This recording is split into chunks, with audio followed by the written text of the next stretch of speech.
Մասնավորապես Մատթեոս 4-րդ գլխի 16-րդ խոսքին անդրադառնանք։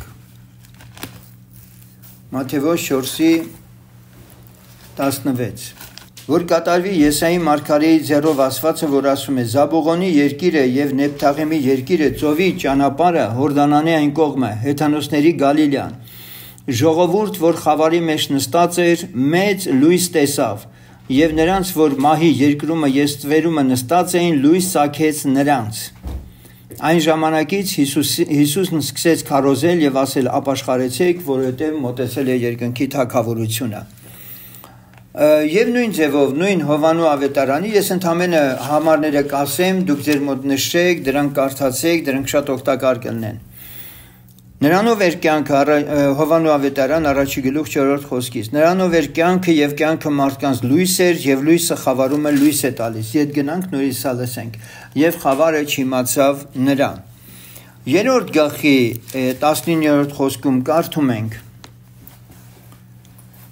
Եվ սա է դատաստանը, որ լույսը եկավ աշխարհքը եւ մարդիկ խավարն ավելի սիրեցին, քան թե լույսը, որովհետեւ նրանց գործերը չար էին, որովհետեւ ամեն չար գործողը ատում է լույսին եւ չի գալիս դեպի լույսը, որ նրա գործերը չհանդիմանվին, իսկ ճշմարտություն գործողը գալիս է դեպի լույսը, որ նրա գործերը հայտնվին, որ Աստծով գործվեցան։ 8-րդ գլխի 12-րդ խոսքը լսենք։ Արդ Հիսուսը դարձյալ խոսեց նրանց հետ եւ ասեց. Ես եմ աշխարհի լույսը, ով որ իմ ետևից գա, նա խավարումը չի գնալ, այլ կյանքի լույսը կընդունի։ Ուրեմն Տեր Հիսուսը ասում է, որ աշխարհի լույսը ինքն է, որովհետեւ այդ մասին բազմաթիվ տեղերում գրված է, որ իսկապես ինքն էր լույսը եւ լույսը, որ եկավ աշխարհ, խավարը լույսից հանդիմանվեց, բնականաբար նրան չճանաչեց, բայց որոնք որ ընդունեցին, նրանք իշխանություն ստացան Աստծո որդիներ կոչվելու։ Լսենք մի քանի համարներ էլ, 1 Հովանու 1:5-7։ Եվ սա է ավետիքը, որ նրանից լսեցինք եւ պատմում ենք ձեզ, թե Աստված լույս է եւ ոչ մի խավար չկա նրանում։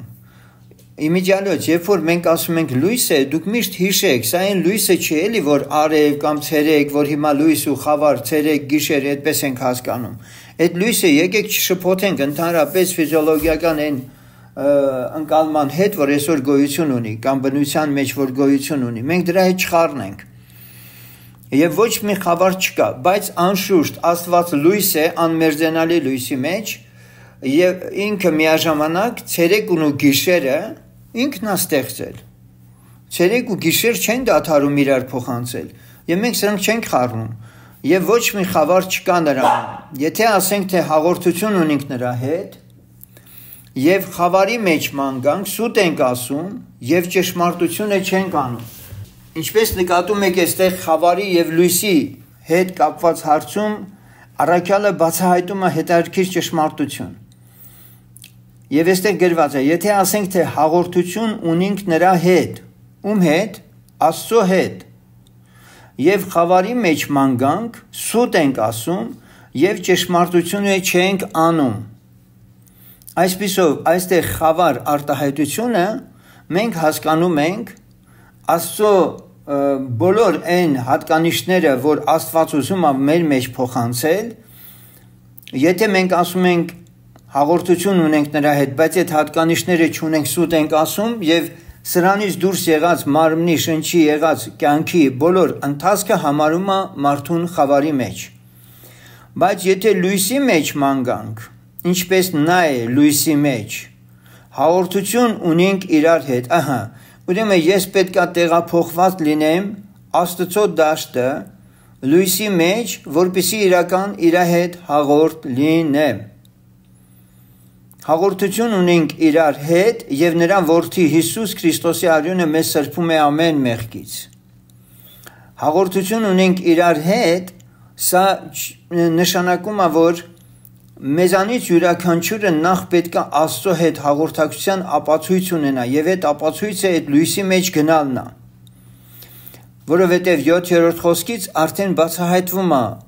թե այդ լույսի բացակայությունը որն է մարդու կյանքում։ Եղբայրներ, ոչ թե մի նոր պատվիրանք եմ գրում ձեզ, այլ մի պատվիրանքը, որ սկզբից ունեիք։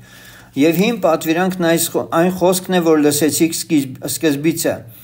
Դարձյալ նոր պատվիրանքն եմ գրում ձեզ, որ ճշմարիտ է նրանում եւ ձեզանում, որ խավարն անցնում է եւ ճշմարիտ լույսն արդեն երևում է։ Ով որ ասում է, թե լույսի մեջ է եւ իր եղբորը ատում է, միջև հիմա խավարի մեջ է։ Այստեղ մենք տեսնում ենք, որ արդեն վարքագիծն է, ներքին վիճակն է մարդու խավարի մասին խոսում, որ մարդկանց միտքը խավարած է, սրտերը իրենց խավարած կամ կուրացած են իրենց եւ այլն։ Այս բառը, որ մենք այստեղ հանդիպում ենք, արդեն հոգևոր հատկանիշների,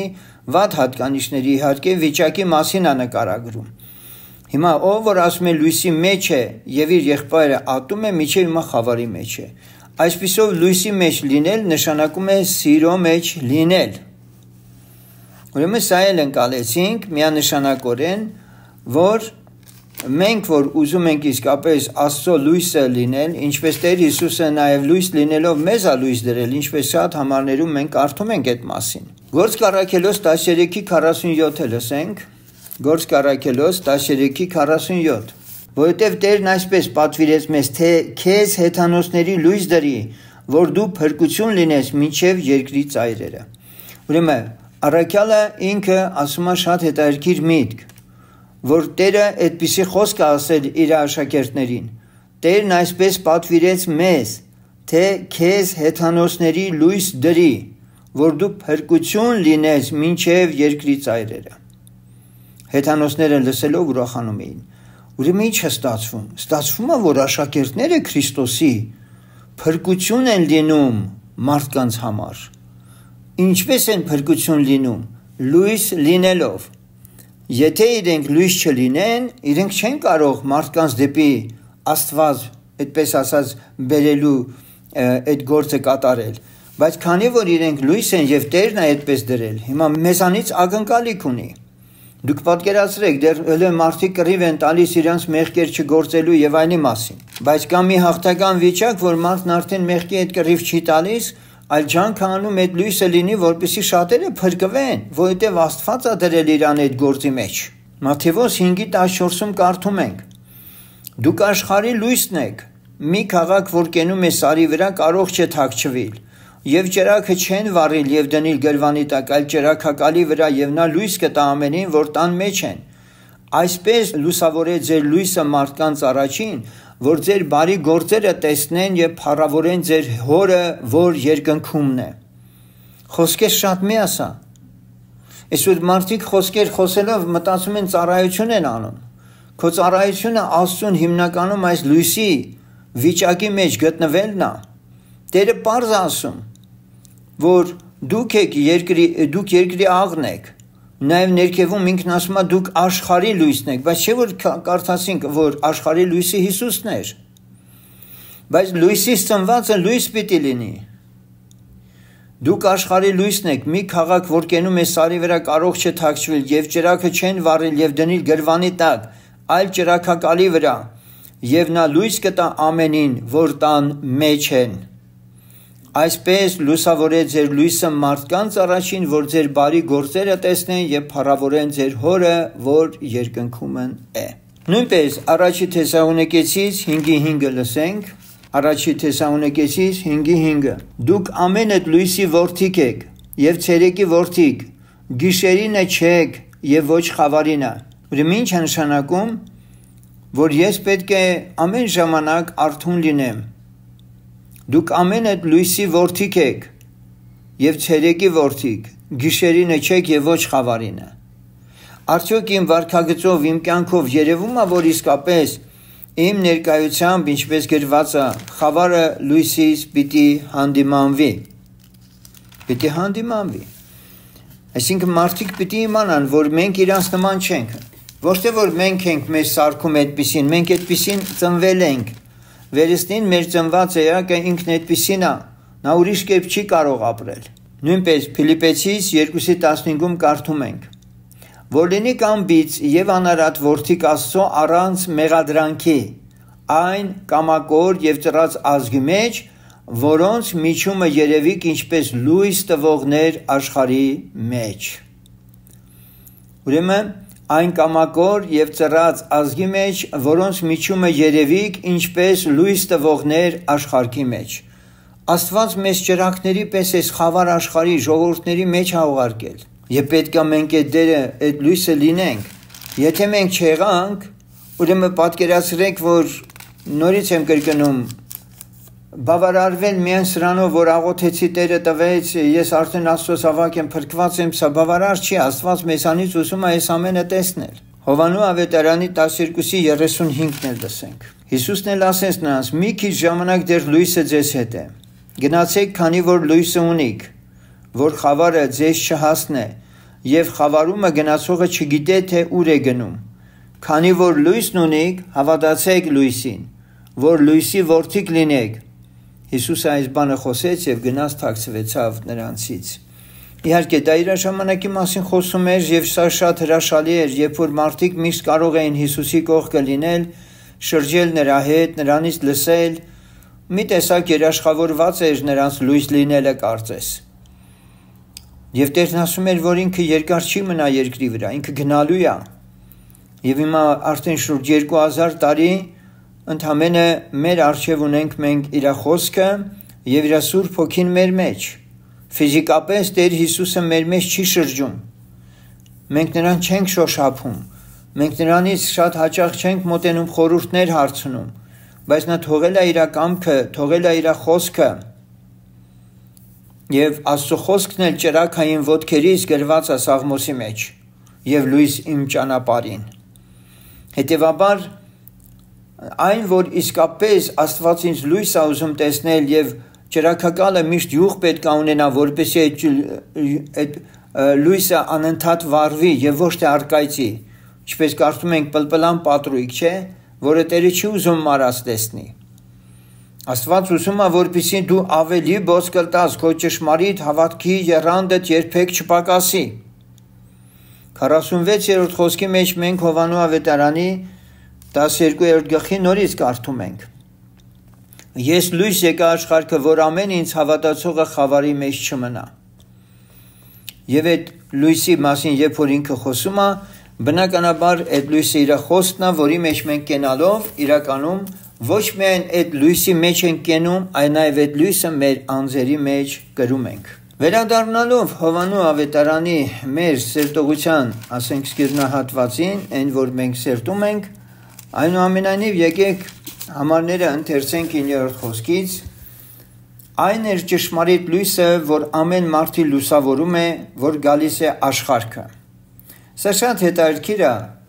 Ճշմարիտ լույսը, որ ամեն մարդի լուսավորում է, որ գալիս է աշխարհ։ Ես հավատում եմ, որ յուրաքանչյուր նորածին, որ իսկապես ծնվում աշխարհ է գալիս, այդ լույսի հետ հաղորդ է լինում։ Աշխարհումներ եւ աշխարհը նրանով եղավ, եւ աշխարհը նրան չճանաչեց։ Իրանների մեջ եկավ, եւ իրանները նրան չընդունեցին, այսինքն հրեաները։ Բայց որոնք որ նրան ընդունեցին, իշխանություն տվավ նրանց Աստծո որդիներ լինելու, նրանց որ նրա անունին հավատում են։ Այժմ ես ուզում եմ հիմա այս հարցը ձեր առաջին դնել եւ փորձել ձեզանից լսել, ինչպես ենք հասկանում այս համարը, բայց որոնք որ նրան ընդունեցին, իշխանություն տվավ նրանց Աստծո որդիներ լինելու, նրանց որ նրա անունին հավատում են։ Ով կարող է ասել այդ իշխանությունը ինչպես է մարդուն տրված եւ ում է տրված, որն է այդ պայմանը, կարող ենք ասել, որ հավատացինք ունենք այդ իշխանությունը։ Վերջապես ինչ բան է այդ իշխանությունը։ Այդ ինչ իշխանությունն է, որ մենք ունենք որպես Աստծո որդիներ, ով կարող է ասել։ Հիմա որ այսքանս հավատում ենք Աստծուն, այս խմբում էսա 15 հոգի մենք շփվում ենք միմյանց հետ։ Մենք հավատացել ենք Հիսուս Քրիստոսին, մենք հավատում ենք նրան, մենք կարող ենք ասել այդ մասին, որ մենք ունենք իշխանություն։ Ինչպես հասկանանք, Աստծո որդու իշխանությունը ստացել ենք թե չենք ստացել, կամ այդ ինչ իշխանություն է։ Այո, Աստծոց վկայություն է դառնում կամ եղբայր։ Աստծուց որ վկայություն ենք ստանում, որ մենք որդի ենք, դա հրաշալի է։ Ես խոսում եմ իշխանության մասին։ Այդ իշխանությունը ինչ իշխանություն է։ Ասեք նանակ Այդ նո որը տրված է Հիսուս Քրիստոսին։ Այդ իշխանությունով մենք էլ ունենք իշխանություն։ Այն իշխանությունը, որ Հիսուս Քրիստոսը ուներ, նույն իշխանությունը մենք ունենք։ Իսկ ինչ իշխանություն ուներ Հիսուս Քրիստոսը։ Ես պիտի ձեզ ասեմ, որ մեր ունեցած իշխանությունը որպես Աստծո որդիներ եւ Քրիստոսի որպես Աստծո որդու իշխանություն իրարից տարբերվում են։ Ասեմ կամ եւ բայց ինքը Հռոմեացիներին մեջ էլ ասում, որովհետեւ դուք ծառայության հոգի չառակ որ վախենաք, այլ որդեգրության հոգի, որով կանչում եք Աբա Հայր։ Այսինքն հայրը ճանաչեցրեց մեզ եւ հորը մենք կարող ենք այդ իշխանությունով Աբա Հայր կանչել եւ որդեգրության հոգի տվեց Հիսուսով մեզ։ Շատ լավ։ Ճանաչեցնել Աստծուն եւ մոտենալ Աստծուն։ Բարի, ուրեմն Աստծուն Հայր անվանելու համար իշխանություն էր պետք։ Ստացվում է, որ մայնեքույր ձեր ասելով Աստծուն Հայր անվանելու համար մեզ պետք էր իշխանություն։ Մեզ պետք չէր իշխանություն Աստծուն Հայր անվանելու համար։ Բայց երբ որ մենք ընտրված չէինք եւ որդեգիրել չէինք, իր զավակը չէինք, այսինքն մենք դուք ճիշտ եք ասում, Աստծուն մենք Հայր ասում ենք եւ դա ինքը մեզ տվել է այդ շնորհը, որ մենք դա ասենք, բայց տվյալ դեպքում իշխանություն ստացան Աստծո որդիներ կոչվելու, այդ իշխանությունը Աստծո հետ հարաբերվելու համար չի։ Չէ, տվեց իշխանություն երկրի վրա, հետո որ աշակերտներին տալիս է, եթե այդ իշխանության մասին եք ասում, գնացեք, ձեզ իշխանություն տվեցի կողք կրտելու օձերի վրա եւ դևեր հանելու, մի խոսքով այդ իշխանությունն էլ, եթե նայենք, այո, Հիսուսը տվեց այդ իշխանությունը մեզ։ Իր անունը մեր վրա առնելով ունենք այդ իշխանությունը եւ իր արյունի պատճառով նաեւ։ Շատ լավ, դա դուք ասում եք երկրորդ հատկանիշը Աստծո որդու իշխանության։ Աստծո որդու իշխանության հատկանիշը դա, այո, դուք ճիշտ եք, օձերի կարիճների վրայով գնալու, ձեզ վնաս չի լինելու, հակառակորդին հալածելու, ինչպես որ ինքն էր քարոզում գերիներին ազատություն, աղքատներին ավետարան հռչակել, մի խոսքով բժշկել, դևեր հանել, այդ ամենը հասկանալի է, դա Աստծո որդու իշխանության դրսևորում է։ Եվ այն որ նանաքույրիկ ասում է, ես հասկանում եմ, որ հենց սա է նկատի ունի, որ այն իշխանությունը, որ Քրիստոսը ուներ, տրվել է մեզ։ Այս իմաստով համաձայն եմ ձեր հետ, բայց սրա մասին չի խոսքը։ Սեներ, Աստծո որդու իշխանությունը, որ մենք արդեն Աստծո որդի ենք հռչակված, այդ իշխանությունը համար առաջինը, ինչ որ ասում եմ, սա հիշեք, կիրառական է մեղքի նկատմամբ։ Հիսուսը մեղքի նկատմամբ իշխանություն դրսևորելու խնդիր չուներ, ինքը մեղք չուներ իր անձի մեջ։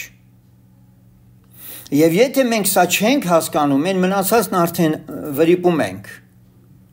Եթե մեր ուշադրությունը դարձնում ենք իշխանությունը որպես հակառակորդի դեմ դուրս գալու միջոց, մենք վրիպում ենք մեր անձնական որակները հոգևոր, որ մենք ունենք գործ, իշխանություն ունենք մեղքի դեմ դուրս գալու։ Հասկանում եք։ Այ եթե Պողոսը որ ասում էր ով ինձ կազատի այս մահկանացու մարմնից, հետո էլ ասում է գոհություն Հիսուս Քրիստոսի միջոցով, այսինքն Հիսուս Քրիստոսը ինձ Աստծո որդի դարձրեց եւ դրանով է որ ես հիմա մեղքի նկատմամբ ունեմ հաղթանակ։ Այն հավատքը որ Աստված ինձ որպես որդու իմ մեջ ա դրել, ես այդ հավատքով առաջինը այդ իշխանությունը իմ նկատմամբ եմ կիրառում։ Բարձ եղավ իմ ասածս։ Ուրեմն մենք սա հասկանում ենք։ Այսինքն մեղքին հաղթելով իմ նկատմամբ կիրառեցի այդ իշխանությունը, որ ես կարող եմ իշխել մեղքի վրա։ Այո, միանշանակ։ Այս այն խնդիրը, որ իշխանություն ստացան Աստծո որդիներ լինելու, մենք համար առաջի կետում պիտի սա անցալենք։ Այդ իշխանությունը պիտի կիրառվի մեր անձերի նկատմամբ։ Պողոս առաքյալը ինչ ասում, որ ամեն օր ճնշում է, նվաճում է եւ այլն, ինքը անհաշտ պայքարի մեջ է, իր մարմնի, իր ասենք վերջապես մեղքի մահվան օրենքը, որ այդ մարմնի մեջ է ինքը եւ այդ իշխանությամբ մենք դեռևս ասենք շարունակաբար այդպես հաղթանակներ ունենալու խնդիրը թողած մենք գնում ենք արդեն ինչ որ հակառակորդի հետ հարցեր լուծելու։ Ուրեմն մենք ուշադրությունը պիտի դարձնենք սրա վրա։ Իշխանություն ստացան Աստծո որդիներ կոչվելու եւ հիմա շարունակությունը ձեզ լրիվ պարզ կդարձնի։ Հիմա ես կարդում եմ արդեն համարի ներքևի հատվածը 12-ից սկսենք նորից, բայց որոնք որ նրան ընդունեցին իշխանություն տվավ նրանց Աստծո որդիներ լինելու, նրանց որ նրա անունին հավատում են։ Էլ չեմ ասում, որ որդեգրության մասին մենք շատ ենք խոսել եւ այլն, այդ որ նրա անունին հավատում են, սրա մեջ մտնում է ապաշխարությունը, խոստովանությունը, ջրով մկրտությունը, ավելին Սուրբ Հոգին էլ, ինչպես ասացիք, վերստին ծնված անձին Աբբա հայր որ կանչում է որդեգրության, եթե սրանք չկան, անիմաստ է խոսել իշխանության մասին։ Զուտ ասել, որ հա, հավատացել եմ Աստծո որդի եմ, ինչպես էլի եմ կրկնում, բեմերում կանչում են, հա, ընդունեցիր, վերջ արդեն գնա, դու Հիսուսը քո անձնական փրկիչն է, դու արդեն փրկված ես, չկա նման բան։ Այս կետերը պետք է որպես ապացույցներ մարդու կյանքում տեղի ունեցած լինեն։ Տես այս համարի մեջ ինչքան բաներ ունենք մյուս թղթերից կամ գործ կառաքելոցից եւ այլն հանելով Տեր Հիսուսի խոսքերից այդ փրկության վարդապետության մեջ որդեգրության բաժնի վերաբերյալ տեսեք ինչքան բաներ կան, որ մարդիկ դրանք մի կողմ են դնում եւ դեկլարատիվ կերպով հրճակում են իրենց փրկվածներ։ Հիմա 13-րդ խոսք, որոնք ոչ արյունից եւ ոչ մարմնի կամքից եւ ոչ մարդի կամքից այլ Աստվածանից ծնվեցան։ Աստվածանից ծնվեցան, այդ իմ ներսի մարդը, Աստվածանից ծնվածը, իվերուս ծնվածը, նա իշխանություն ունի, եւ ես միշտ ասել եմ, դուք տարբերեք ձեր դուն ով է վերջո, դուք են եք ինչ որ ծնվել է ձեր մեջ, վերստին ծնվածը, որը երկինք պիտի գնա, Եվ այստեղ կարդում ենք, որ Աստվածանից ծնվածն է, որ իշխանություն է ստանում Աստծո որդի լինելու։ Աստվածանից ծնվածը։ Էլ չեմ ուզում դրա մասին շատ երկար խոսել, որովհետև վերստին ծնունդի մասին մենք շատ ենք խոսել, դեռ գալու ենք Նիկոդեմոսի հետ էլ նորից հանդիպենք, նույն Հովանու ավետարանի մեջ, այնտեղ ավելի կմանրանանք էլի։ Եվ բանը մարմին եղավ։ Եվ բնակվեց մեր մեջ, եւ նրա փառքը տեսանք, ինչպես հորից եղած միածնի փառք, շնորհքով եւ ճշմարտությունով լիքը։ Հիմա տեսեք, շատ հետաքրքիր համարում եմ։ Մի հատ էլ բան հիշեցնեմ, եթե ճիշտ ենք, այդ Պողոս Առաքյալը որ հիշեցնում է, չէ, իր թղթերում գործքի մեջ, հա, որ ասում է այն քահանայի որդիները որ գալիս են ու դևեր են հանում, չէ՞ ասենք։ Այո, սկևա քահանայի։ Հիսուսին գիտենք, բայց դու ով ես ու վրա են տալի, չէ՞, դևերից էլ ապացույցն է հենց դրա, որ իրանց ներսում չունեին, չէ՞, իրանք ապացույցը մեղքի։ Միանշանակ։ Իշխանության։ Ես ասում եմ, պետք է հակառակորդը Սատանան քեզ անունով էլ ճանաչի։ Հասկանում եք, որ դու իսկապես Աստծուն ես։ Տեսեք, ինչի համար իրենք վախեցան։ Ասում է, որ երբ որ այդ հարձակումը եղավ Սկևիա քահանայի 7 որդիներին, դևը պատառոտեց, չէ՞, այդպես գրված է, որ նրանք հազիվ պրծան։ Հիմա խնդիրը ո՞րն էր։ Ինչի վախեցան շրջապատում եղողները։ Ինչի վախեցան։ Միթե նրա չարությունից վախեցան։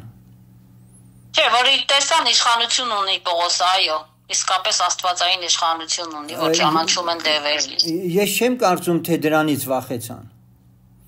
Իրանք ապացույցը տեսան, չէ՞ ախր։ Հասկանալի է, իրանք տեսան դա, բայց իրանց մեջ վախ ընկավ, որ դևը, որին գիտեին, որ դևը չար ոգի է, մեջից խոսում է Պողոսի մասին, որ ինքը ճանաչում է իրան, եւ Հիսուսին էլ է ճանաչում, հետեւաբար Հիսուսը չի մեռել մարդու նման թաղվել գնացել։ Նա կա հարություն առել։ Դևը ինքը հրճակեց հարություն առած Հիսուսին։ Դուք հասկանում եք ինչ է տեղի ունեցել այդ պահին։ Եվ ժողովուրդը հասկացան, որ սա ոգի է, որը խոսում է հարություն առած Հիսուսի մասին, որ ճանաչում է իրան։ Ուրեմն Հիսուսը կենդանի է։ Այս սրանից էլ վախեցան։ Սա մի հատ նորից վկայություն էր, որ իսկապես, ասենք, այդ ժողովուրդը իմացան, որ Քրիստոսը չի մնացել գերեզմանում։ Այլ ինքը իսկապես հարություն առել։ Բայց անշուշտ, այն ինչ որ այդ հրաշքը, այդ զորությունը պետք է որ գործի դրվեր եւ չկար այդ գործի դնողը եւ այդ չարությունը տեղի ունեցավ, սա էլ վախի ինչ որ մի դրսևորում, բայց սա թույլ մեկնություն է։ Իմ համար շատ ավելի զորավոր է այս մեկնությունը, որ դևը շատ པարզ բոլորի արժև ասեց, որ ինքը որևէ դև կարող է ասել այսօր, որ ինչ որ մեկը իր վրա իշխանություն ունի։ Եվ մարդիկ իմանան, որ այ քեզ բան, սա իրանց նման մեկն է, բայց այս ոգին, որ ոգեղեն աշխարհից է, այս անձնավորության մասին հրճակում է այսպես։ Հասկանում եք, եւ սա իսկապես շատ հրաշալի մի ապացույցներից մեկն է, որ նույնիսկ ասենք դիվական աշխարհը պետք է Աստծո զավակներին, որոնք իր նկատմամբ իշխանություն ունեն, ճանաչի։ Քիչ չեն եղել դեպքերը, որ այդպես էլ մեզ են անունով կանչել, մեզ են անունով ասել դիվահարները, ասենք այդ խոսել են, ոչ թե ես ասում եմ ուրիշ պարագաների վերաբերյալ, այլ նրանք հռչակել են նույն ձևով, ինչպես Պողոսի հետևից գնում էր հարցուկ ոգի ունեցողը եւ ասում էր բարձրալ Աստծո որդիներն են եւ այլն, եւ որ Պողոսը հետո շուռ եկավ ու իրան հրամայեց, որ այդ դևը դուրս գա ներսից։ Նրանք շատ լավ ճանաչում են, ովքեր են վտանգ ներկայացնում իրենց համար, ովքեր ոչ։ Սա իշխանության այդ դրսևորման մասին։ Բայց ես ուզում եմ, որպեսզի ես վերջի հատվածով ամփոփեմ, եւ բանը մարմին եղավ, եւ բնակվեց մեր մեջ, եւ նրա փառքը տեսանք, ինչպես հորից եղած միածնի փառք, շնորհքով ճշմարտությունով լիքը։ Այստեղ կանգ ենք առնում, որովհետեւ պիտի մենք արդեն հաջորդ անգամ շարունակենք հռչակումները, ավետարանչության սկիզբն արդեն սկսվելու։ Եվ միայն մի բան եմ ուզում այստեղ նկատել, որ ինչպես բանը մարմին եղավ, այսինքն Տեր Հիսուսը մարմնով, Աստված մարմնով հայտնվեց աշխարհին, եւ այդ մարմնի մեջ Աստված ինքն էր, ինչու չենք այսօր ուզում մենք խորը հասկանանք, որ Աստծո խոսքից մենք վերստին ծնունդ առածներս, որ գրված ավազանի ջրով է, այսինքն Աստծո խոսքով է, որ ծնվեցինք, մենք էլ մեր ներսի մարդը այս մարմնի մեջ ընդունենք համարյա նույն ձևի, ինչպես Հիսուսն էր մարմնի մեջ ապրում։ Նրա փառքը տեսանք, ինչպես հորից ելած միածնի փառք, շնորհքով եւ ճշմարտությունով լիքը։ Եվ այսօր ես որդեգրվածս պիտի հասկանամ, որ ինչպես Տեր Հիսուսը մարմին է ակել աշխարհ գալու համար, ես էլ այս երկրի վրա գոյություն ունեմ այս մարմնի մեջ ժամանակավոր, որովհետեւ այս մարմինը լքելու եմ եւ իմ իրական, ասենք, վիճակի մեջ պիտի փոխադրվեմ երկնքում լինելու Աստծո հետ։ Եվ այսպես եկեք ուրեմն այս հատվածից շատ կարևոր եզրահանգում անենք, որ ում է Աստված համարում իշխանություն ունեցողներ։ Այո, հնարավոր է դու վերստին ծնվել ես եւ Աստծո որդի ես արդեն, բայց տակավին մանուկ ես եւ այդ իշխանության դրսևորումների այս երկու քայլերը դեռևս ուսյալ չես սովորել, չգիտես, մի դեպքում անդադ մեղքի մեջ ընկած պարտվում ես, որովհետև չունես այդ իշխանությունը կամ ունես իրականում ավելի ճիշտ, բայց դրսևորելու ձևը չգիտես, մեղքի նկատմամբ հաղթանակ չունես, եւ երկրորդը դրսինների հետ էլ որևէ հաղթանակ չունես։ Եվ սա արդեն խնդիր է, որ մենք պետք է սրա շուրջ մտածենք։ Թող Աստված օրհնի, որ մենք որպես Աստծո որդիներ աճենք եւ իշխանությունը, որ Աստված մեզ տվել է, առաջինը կիրառենք մեղքի նկատմամբ, մեր նկատմամբ, որպեսզի Աստված տեսնի, որ մենք եթե կարողացել ենք արդեն ինքներս մեր նկատմամբ այդ իշխանությունը դրսևորել, արդեն կարող ենք համարձակ նաև դուրս գալ հակառակորդի դեմ։ Այդպես քիչ չեն եղել դեպքերը, երբ որ դիվահարի վրա գնացած եղբայրը ուզել է հրամայել դիվահարը ինքը միանգամից եղբոր մեղքերն է շարել դեմը։ Ես չեմ ասում, ասենք ուրիշ բաներ էլ, բայց ասենք նման ցավոտ դեպքեր կան, երբ որ մարդիկ ուսյալ չեն հասկանում, բայց նրանից սովորած ինչ-որ մի բաներով ուզում են ինչ-որ արդյունքի հասնեն, չէ, իհարկե չէ։ Աստված օրհնի ձեզ, մեր ժամանակը մենք սրանով սահմանափակենք, ուրեմն 14-րդ խոսքը հասանք Հովանու ավետարանին, եթե կան էլի հարցեր կամ ասելիքներ, խնդրեմ լսում եմ, եթե ոչ սրանով կավարտենք։ Ունենք եղբայր, մի հատ հարց, եթե անգամ եղբայրներ կամ քույրեր լսել եմ գնացել են դիվահարի համար, աղոթել են, իրենք են դիվահարվել։ Այո, կատեն։ Իրանք պաշտպանություն չեն ունեցել, թե հենց այդ իշխանության բացակայությունն էլ է նաև։ Եթե ես չեմ բացառում, որ վերստին ծնված անձնավորությունը գիտություն չունենալու պատճառով, մեղքի մեջ լինելու պատճառով, ինքը արդեն հնարավորություն տա իսկապես չարին իր վրա ներգործելու, բայց այստեղ նորից կրկնեմ, դևը կարող է վերստին ծնվածի մարմնի եւ շնչի վրա ներգործի, բայց հոգու վրա չի կարող, որտեղ Սուրբ Հոգին է, դրա համար շատերը դժվար են ընկալում, ինչպես է հնարավոր Սուրբ Հոգով մկրտվածը, որ հանկարծ դիվահարվի։ Հոգու մեջ չի կարող հակառակորդը տեղ գրավել, որտեղ Սուրբ Հոգին է եւ չի լքել այդ մարդուն։ քիչ չեն դեպքերը։ Օրինակ ես այսօր այնքան հավատացյալներ գիտեմ, որ իրանց մտքերը մաքուր չեն։ Իրանք մտքի հոգով չեն նորոգված։ Հասկանում եք ինչպես Սուրբ Գիրքն ասում է ձեր մտքի կամ էլ ասենք իրանց սովորությունների մեջ կամ բռնված են մարմնի ինչ որ ցանկություններով։ Բայց իրանք վերստին ծնված Աստծո զավակներ են, բայց պարտության մեջ են ցավոք։ Ուրեմն սրանք ճիշտ հասկանանք, երբ որ մենք ասում ենք, որ կարող են գնալ դիվարի վրա եւ իրանք էլ ասենք, ինչպես որ Աստծո խոսքն ասում է այդ մասին, եթե դու մեկին ուզում ես իսկապես խրատել, բան ասում է քո անձին էլ զգուշ եղիր։ Քո անձին էլ զգուշ եղիր, որ դու հանկարծ այդ նույն վիճակի մեջ հանկարծ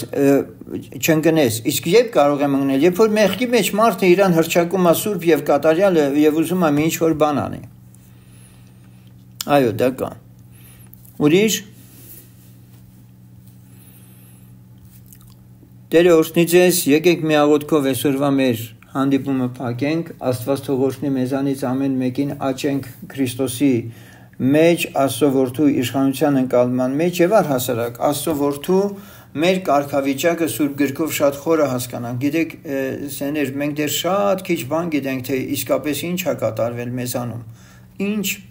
մեծ բան է կատարվել, մեծ բան է կատարվել ասելն անգամ ընդհանրապես մարդկային լեզուն չի կարող խորապես գիտակցածը այն ապրածը, որ ինքն ունի, կամ էլ Աստծո խոսքը, որ այդ վերստին ծնվածի համար հրճակում անում այնտեղ ով է ինքը արդեն եւ այլն, մեզ դեռ մինչեւ վերջը չեն կարողացել խորը ընկալել, որովհետեւ այս ամենին պիտի մեզ հաղորդ անի Աստծո հոգին, Սուրբ հոգին, որի հետ դեռ մենք ճանապարհ ենք գնում, որի մեջ մենք դեռևս շատ բան ունենք սովորելու։ Աղոթենք։